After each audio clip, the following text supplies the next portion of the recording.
Badsok, ari ko sa mutan na badsok. Kani bitong Roma 16:20 badsok nga nagingon sa dili madugay ang Dios sa kalinaw magadugmok kang Satanas.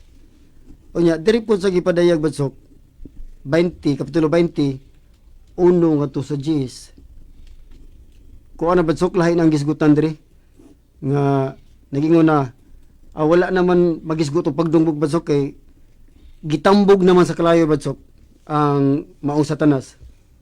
So badsok kaning duha ka translation badsok nga managlahi ang pag-translate na badsok wala magkahaom. So doon nalay unsimilarities between sa sulat ni San Pablo o sa sulat ni St. John. Unsa man di tinuod ni nabadzok ang klaro nga pagka hubad ang pagkadugmokon o ang pagtambog nga tus kalayo o ang translator ba sa Biblia may atong basulon na ni badzok. Palago pa tinaw ni badzok. Salamat kayo, Brad Jasper Panan, sa imong mayo kayo nga pangutana ato ng tagdon kaya ng igatambog sa Ginoo ngadto sa linaw sa kayo ga sopre o pagkadugmukon sa Dios. Hato na nga tagan niya kining tubag. Pero sa dili pa ato sang greeting sa atong mga kaubanan, tawag na ko si Brad Adam Ampir nga ato presidente sa Cebu, Catholic Faith Defenders sa Archdiocese of Cebu, siya may presidente. Karong Domingo diya atong magtigom dito sa kining giabangan nga kining lawak sa para sa Catholic Faith Defenders Conference. Unya atbang na sa Gaisano kining Punta Princesa. Dool sad sa dakong barangay hall sa kining Punta Princesa gyapon. So ato ta magtigom dito atong gipanawagan nga atong mga kaigsunan kay dugay-dugay na gyud ning COVID-19 na balangan nga atong naandan nga tigom. So sila si Brad Asis Agipu, Edwin Isahal, si Brad Jeffrey Kelyusa, Brad Efren de la Peña, sila si Brad George Turifil, si Edwin Isahal, si Crisping Tampos nyo kauban sa Misyon. O guban pa na ito mga pinangga kay mga kaubanan magtapok ta Domingo unya buntag na tiyali mga alas 9 pisado. Kita ta dito paninguha ko puhon. Kaya dagan sa tag may sigutan. Unya usasad ka butang atong hinumduman nga kanunay gyud kong duulon og pangutan-on sa mga tao. Brad, so kaya naman tong translation niya tong bantugang obispo Bishop Manuel Yap ang santos nga kasulatan. Kaya sa mga importansya itong Biblia ha, na namatay hubad sa kanang may balita Bible, kaya dapat ito'y hubad sa grupos mga pare nga ilang gitagsa-tagsa ka, giasahin ba kada libro. Yang ano magyud kadto kang Monsignor Yap? Kang Monsignor Yap, matod pa ni Archbishop de Rosario sa Zamboanga, classmate ko na, si Bishop Manuel Yap, taga Karkar, Subo. Kanamong daghang mga seminarista na i-record ang among grado ni Monsignor Yap kanunay naglabaw dili kay pagpagarbo pagpa-siatab matud pa niya. Bantugan yun itong duha ka obispo, si Arsobispo de Rosario sa Zamboanga o si Bishop Manuel Yap sa Sugbo. Pero ningon si Arsobispo de Rosario, bisag sao na kog sangka ang utok ni Bishop Yap perting haita, very sensitive in memory and also the reasoning power, and very brilliant in our class. Linguistic to siya, kay bawa siya sa Hebrew, Aramaic, Griego, labaw na sa Latin, kay mo may in English silbin lang yan to silang panahon ng lingua latina. Gihubad ni Obispo Manuel Yap ang Biblia gikan sa Hebrew, Greek, Latin na Vulgata into Cebuano. Mura ko masayop, dulsod sa 50 katuig niya kay manumas gubat ang iyang pagbalin-balin. So, muna nga ang atong libro, Biblia nga hubad ni Monsignor Yap, nanay pipila ka lugas nga nahuman, no? Pero palihog lang, dalialan niyo order kay Juter yun na. Juter yun. Muna nga si Brad Carlo Badenas, natawgan sa pawila nato amigo, diya siya nanawag nako, niya i-reserve lang yun niya, panihuha lang mo, nga ipaibawan niya mo sa presyo, ipagilas Palawan, kay igbayad na to niya na, mo sunod mo na ng hutong sa laing mga kopya. Mo na nga malihog lang ko nga katong gusto mo hupot niya na, tawag lang akong numero, ug kang Carlo Badinas ba, akong numero 0915-849-7929. So na to, 0915-849-7929. Last digits na ko, digits. Muna nga, tawagin lang ko, karon may bawo mo niya, ipagilas Palawan. Ready na ang libro. May kunin nila sa Sugbo, dili kay layo sa siyudad, maka ino na to gikan diri sa carbon nga to sa Liloan, ma-deliver na to. Amo sakripisyo og-deliver. Basta mo tawag lang mo, nya mo i-deliver ang libro. Una pa niyo itunol ang bayan. Kita ninyo, ang nakaayo ng libro ha kay, the question is nga unsa may rule sa apostolic tradition in the Holy Scripture. Kanang libro ha mo sibaw nimo. Kay naa may mga saysay diha nga wa na masuot sa Biblia. Ibutang ta. Areta sa Ebanghelyo giaso in San Mateo. Ang pagkutana, unsa man ang tuiga pagsuwat ni San Mateo, unsa pinulungan na iyang gigamit. Nya diin man na niya masuwat. Unsa may unod ug dugukan siyang gisuwat. Gisay siya na sa pasiuna, which is found only from the apostolic tradition.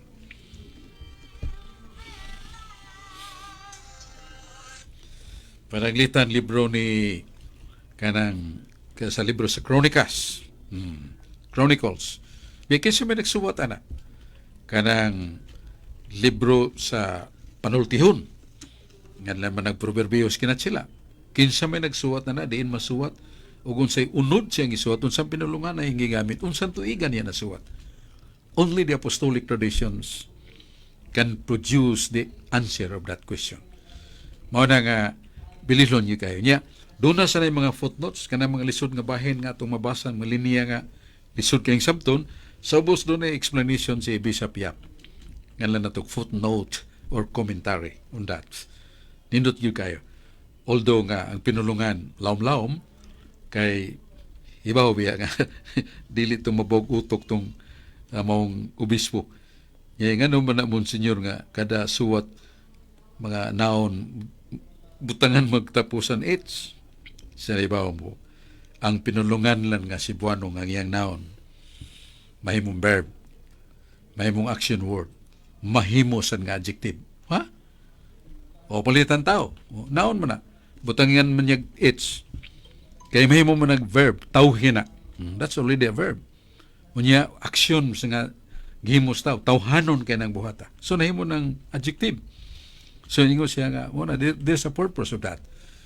Muna nga, malihog lang ko katong boot, muhupot niya na, kay bisag asang tindahan na tibuok, naso di ka kakita.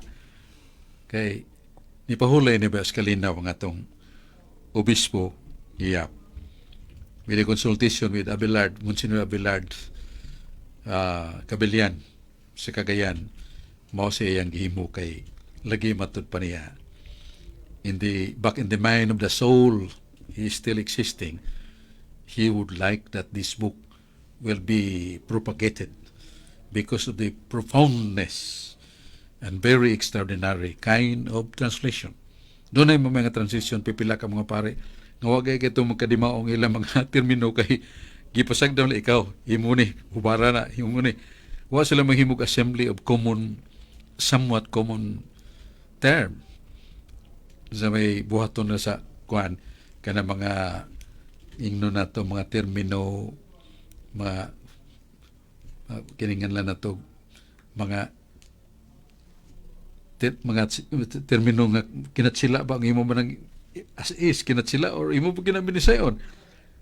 Kaya nag-appeal ko sa revision, meeting, butangan yun common term for everything. Aron doon ay oneness nga makita nimo. Pero kang Monsignor, siya ramay ni huban. So, the consonance of translation was so tremendous. The information, very somewhat amazing. O niya, katong ingon ako nga kada libro, kasi may nagsuwat ang libro sa kining libro sa unang libro sa mga hari, ikaduhang libro sa mga hari, kasi may nagsuwat na yan eh. na ang isa-isa niya kinsa nagsuwat, diin masuwat, unsan tuiga na suwat, ug nganong gisuwat man na. Ninot kayo, muna nga ang propyo nining libruha ning santos nga kasulatan nagihubad ni Bishop Yap gikan sa Hebrew, Aramaic, Greek, properly the mainstay iyang reference ang Latina Vulgata kay mura sa nag-in-English para niya dahil gihubad sa Biniseya Subuanon. Hindot kayo. So malihog lang ko, tawagala si Carlo, muhatag niya siya siyang numero, nga ako naghatag 0915-849-7929. Kaya basin makadeliver me, kung ang inyong dapit di lang kaya layo sa siyudad sa Sugbo, ng Tubas Liluan, Garibas Karkar, deliver me sa maong libro. Kunya, kining ato sang greeting diya sa itong mga kaigsunan, mga Catholic Faith Defenders chapter sa Cebu, o gusab sa Bohol, Leyte, Negros, guban pang mabot sa itong Sibya. Katong gustong order ng taga Negros, taga Leyte, taga Bohol, maura gyapon. Tawagin lang ko, tawagan niya si Carlo, muhatan niya sa siyang numero niya. Among pasalig nga, kung nakas Bohol, Leyte, Negros, ato na lang i-LBC. So doon lang yung tayong madugang sa itong beranan kay muhatag mata o ingno na to beranan sa LBC. Nga mo hatod ninyo ikadawat nila. So muna ato pa siyo na Brad Carlo o atong balik nimo. Daghang salamat Brad Sok og ang sunod na mangutana. Doon na pa. Si ang pangutana ni Jasper pa na to matubag. Iyang pangutana nga kining kuan lagi sa pinadayeg 20 Jes nga gitambog sa linaw ug kayo ang mga makasasala. Pero na say pagadugmukon. Kanang pagadugmukon that is very metaphorical, figurative speech na dugmukon kay pulbos magyud. Pero ang gibasihan ana naa sa kining Amos 4 1 at 3 nga ang makasasala sa katapusang adlaw sila mahimong abog nga tamak-tamakan sa mga matarong. Imagine that. Ang mga makasasala mahimong abog nga tamak-tamakan sa mga matarong. Nana sa Amos kapitulo 4 nya mo nang parehag dugmokon ba pagdugmok mahimo ng pulbos. Pero ang pinadayag 20 versikulo 10 nga nagisgot nga kadtong mga makasasala o ang yawa na naman sa impyerno pero gikuan niya pun itambog sila sa linaos kayo gasupre magantos sa katuigan ng walay katapusan. By the way, masalo tila yung pagkutana kung tino na yung nahukman ang yawa ano magkapanintal magyapon? Ang gitubagan na nga ang yawa in the state of condemnation, they are already condemned. They are already suffering hell. But that kind of suffering from hell is portable to each and every devil. Nagdaha sila ba ng impyerno ba?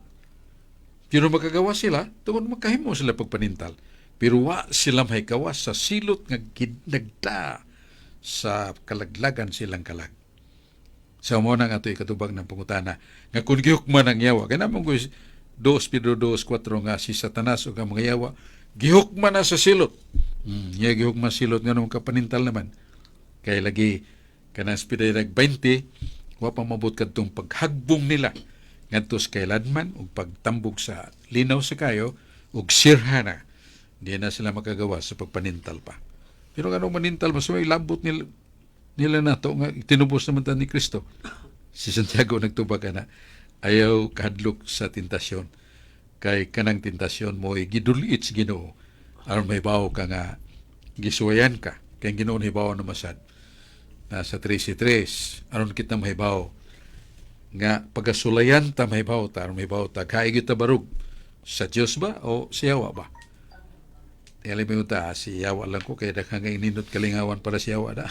Pero sa adlaw sa panudya, portim pa ita, kay tambog sa linaw kayo kasupre, kanang kasupre, nunay kayo, niya butangan mo kasupre, musamot, kainit, niya baho, pagyo kayo.